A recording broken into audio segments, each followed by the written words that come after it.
Assalamualaikum warahmatullahi wabarakatuh. Salam sejahtera dan salam sehat semangat.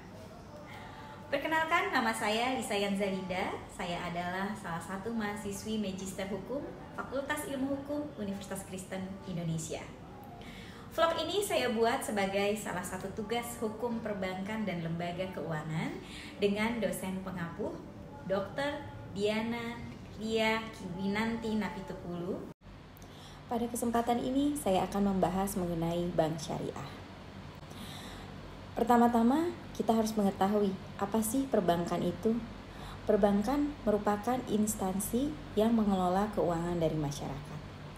Dalam sistem perbankan Indonesia terdapat dua sistem perbankan, yaitu perbankan konvensional dan perbankan syariah.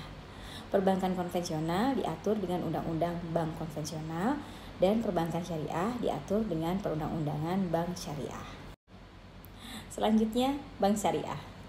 Apa sih bank syariah ini? Ya, bank syariah itu bisa disebut juga sebagai bank Islam yang operasionalnya dan produknya dikembangkan berdasarkan pada Al-Quran dan hadis Nabi Muhammad SAW. Dan yang kedua, bisa disebut juga dengan bank tanpa bunga. Disebut juga dengan bank tanpa bunga karena pada operasional bank syariah ini tidak menitik beratkan kepada bunga. Untuk mengenal lebih jauh mengenai bank syariah, tentu kita harus tahu juga tentang sejarah awal berdirinya bank syariah. Awal berdirinya bank syariah bermula dengan dari beroperasinya Midgram Local Saving Bank di Mesir pada tahun 1963. Dan ini merupakan tonggak sejarah pengembangan sistem perbankan Islam. Kemudian pada tahun 1967 pengoperasian Midgram diambil alih oleh National Bank of Egypt dan Bank Sentral Mesir. Hal ini disebabkan karena adanya kekacauan politik. Walaupun Midgram telah berhenti beroperasi sebelum mencapai kematangan dan menyentuh semua profesi bisnis, keberadaannya telah memberikan tanda-tanda positif pada masyarakat muslim dengan diperkenalkannya prinsip-prinsip Islam yang applicable dalam dunia bisnis modern.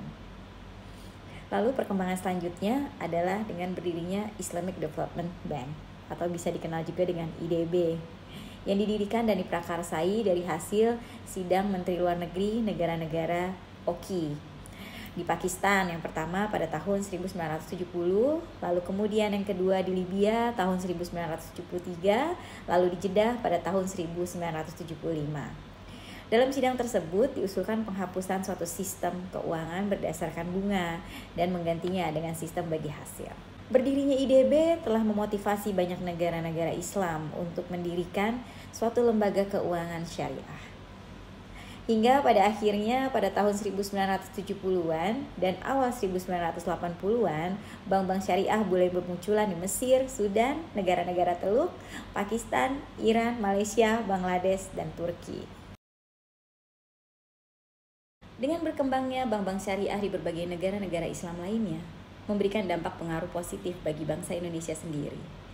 Hal ini terbukti pada awal tahun 1980-an telah banyak didiskusikan mengenai keberadaan bank syariah sebagai alternatif perbankan yang berbasis Islam dan sekaligus juga sebagai penopang kekuatan ekonomi Islam di Indonesia. Akan tetapi untuk memprakarsai sistem perbankan Islam baru dimulai pada tahun 1990. Pembentukan bank syariah ini diprakarsai oleh Majelis Ulama Indonesia lewat lokakaryanya tentang bunga bank dan perbankan, yang menghasilkan terbentuknya sebuah tim perbankan yang bertugas untuk melakukan pendekatan dan konsultasi manfaat bank syariah. Inilah yang memprakarsai berdirinya PT BMI atau Bank Muamalat Indonesia pada tahun 1991. Ya, Bank Muamalat adalah bank syariah pertama di Indonesia. Berdirinya bank syariah di Indonesia tentu ada payung hukumnya, yaitu Undang-Undang Nomor 7 Tahun 1992 tentang perbankan. Dasar hukum ini adalah dasar hukum pertama yang digunakan. Akan tetapi tidak banyak mengandung muatan mengenai bank syariah, lebih banyak mengatur tentang bank konvensional. Dalam Undang-Undang Nomor 7 tahun 1992 tersebut memperbolehkan bank menggunakan prinsip bagi hasil. Untuk memberikan pemahaman lebih jelasnya, pemerintah mengeluarkan PP Nomor 72 tahun 1992 tentang prinsip bagi hasil. Dengan berbagai peraturan tersebut masih belum cukup untuk mendorong berkembangnya bank syariah.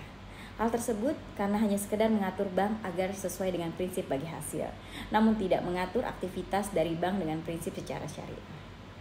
Lalu di tahun 1998, Undang-Undang Nomor 7 tahun 1992 diamandemen dengan Undang-Undang Nomor 10 tahun 1998 yang lebih lengkap dan sangat membantu dalam perkembangan bank syariah ke depannya. Karena dalam undang-undang tersebut dengan tegas memakai kata bank syariah dan mengatur bahwa bank BPR dan bank umum bisa melakukan pembiayaan dan beroperasi sesuai dengan prinsip syariah. Dasar hukum dalam perbankan syariah semakin kuat dan semakin banyak bank syariah di Indonesia.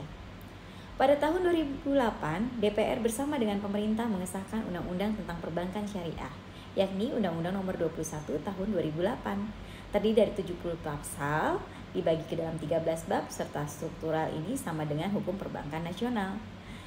Hal baru dalam undang-undang tersebut adalah terkait tata kelola, kehati-hatian, manajemen resiko, penyelesaian sengketa, otoritas dari fatwa juga komite perbankan syariah, dan juga pengawasan serta pembinaan untuk perbankan syariah.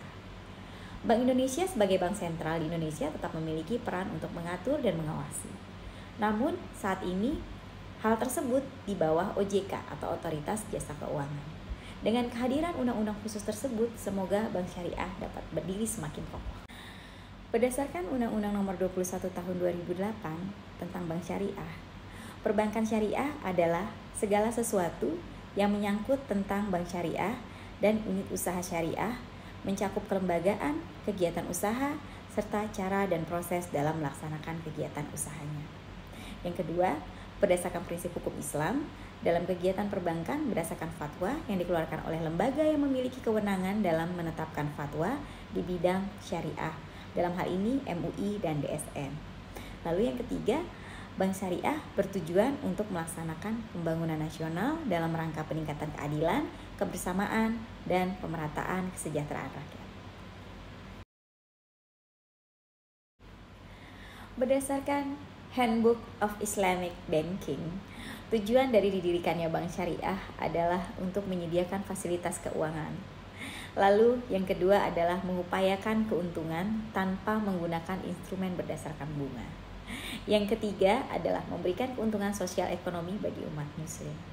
Lalu yang keempat adalah menciptakan suatu keadilan di bidang ekonomi.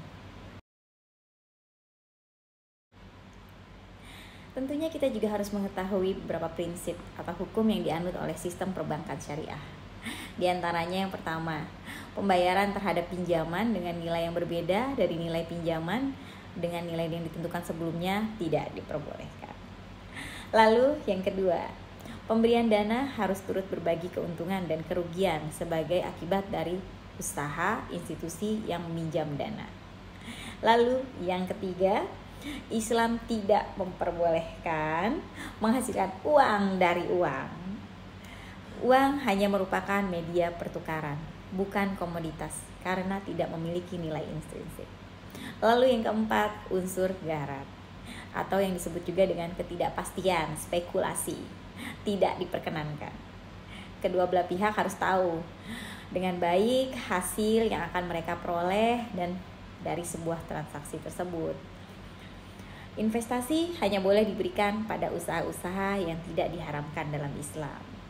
Jadi kalau usaha minuman keras tidak boleh ya. Berdasarkan bentuk usahanya, bank syariah dibagi menjadi dua. Yang pertama, bank umum syariah. Lalu yang kedua, bank pembiayaan rakyat syariah. Bank umum syariah diperbolehkan untuk menerima simpanan, giro, dan ikut ke dalam sistem pembiayaan. Sedangkan bank pembiayaan rakyat syariah tidak diperbolehkan. Dan berdasarkan kelembagaannya, bank umum syariah dibagi menjadi dua, bank syariah penuh dan unit usaha dari bank konvensional. Dalam hal ini, bank konvensional mengeluarkan produk berbasis syariah sebagai cara untuk menarik minat nasabah. Tentunya kita juga harus mengetahui kegiatan-kegiatan bank syariah. Yang pertama adalah kegiatan menghimpun dana, lalu kedua penyaluran dana, dan ketiga pelayanan jasa. Dalam menghimpun dana ada 3 macam, yaitu yang pertama melalui giro syariah, lalu yang kedua tabungan syariah, yang ketiga deposito syariah. Selanjutnya penyaluran dana. Ini dengan menggunakan istilah-istilah syariat Islam tentunya. Yang pertama adalah akad mudharabah atau bagi hasil. Yang kedua akad musyarakah atau penyertaan modal. Yang ketiga akad murababah atau jual beli. Yang keempat akad salam. Yang kelima akad istisna. 6 akad ijrah atau sewa. Yang ketujuh akad qorar. Pelayanan jasa bank syariah terdiri atas letter of credit impor syariah. Yang kedua bank garansi syariah. Yang ketiga penukaran valuta asing atau SAF. Dari kegiatan-kegiatan bank syariah tentunya mereka pasti memiliki produk-produknya juga untuk menarik nasabah-nasabahnya untuk melakukan segala aktivitas perbankan melalui bank syariah. Yang pertama ada al-wadiyah, yaitu simpanan. Yang kedua pembiayaan bagi hasil. Ini dibagi menjadi 4 macam, yaitu al-musyarakah, al-mudharabah, al-muzaraah, al-musaqah. Lalu yang ketiga ada bai'al murabahah. Nah, bai'al murabahah ini adalah kegiatan jual beli pada harga pokok dengan tambahan keuntungan yang disepakati. Lalu yang keempat ada bai'as salam. Bai'as salam ini adalah pembelian barang yang diserahkan kemudian hari, sedangkan pembayaran sudah dilakukan di muka. Bai'as selanjutnya adalah bai'al istisna. Ini adalah kontrak penjualan antara pembeli dengan produsen. Lalu yang keenam adalah al-ijrah atau leasing. Dan berikutnya ada al-wakalah atau amanat. Ini merupakan penyerahan atau pendelegasian, pemberian mandat dari satu pihak kepada pihak lainnya. Lalu ada al-kafalah atau yang biasa disebut dengan bahasa Indonesianya garansi.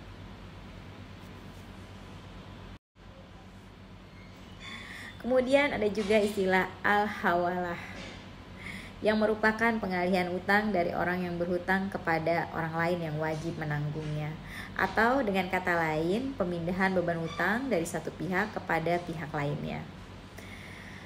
Lalu ada arhan, merupakan kegiatan menahan salah satu harta milik si peminjam sebagai jaminan atas pinjaman yang diterimanya. Kegiatan seperti ini dilakukan sebagai jaminan utang atau gadai. Demikianlah sekelumit penjelasan mengenai bank syariah. Semoga dapat menambah pengetahuan dan wawasan bagi kita semua. Dan saya mohon dibukakan pintu maaf yang sebesar-besarnya apabila dalam pembuatan vlog ini masih banyak terdapat kesalahan dan kekurangan. Dan untuk teman-teman jangan lupa untuk di like, komen, dan subscribe di YouTube channelnya Ibu Diana Napitupulu. Terima kasih. Wassalamualaikum warahmatullahi wabarakatuh. Bye-bye.